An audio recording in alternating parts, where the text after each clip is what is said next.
እዩት ሰንጋውን የቂጣ ድርቆሽ ያደለበውን እንደተባለ ሁሉ እዩት ማማሩ የመኪናውን እንደ ጅረት ወንዝ የሚፈሰውን ይባልም ነበር። ፊያት ሚሊቼንቶ በድሮ ዘመን ኢትዮጵያ የከፍተኛ ሚኒስትሮች፣ የንግድ ባለሀብቶች፣ ዓለም አቀፍ ዲፕሎማቶች የሚይዙት ተሽከርካሪ ነበር።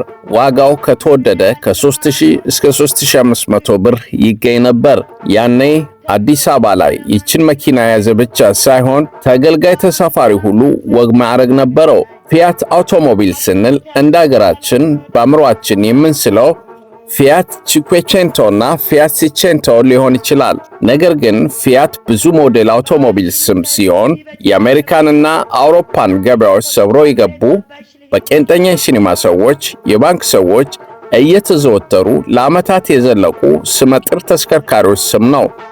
ይህች የምትመለከቷት ፊያት ሚሊቼንቶ ከ1950 እስከ 1969 እንደ አውሮፓውያን አቆጣጠር ድረስ ተመርታለች።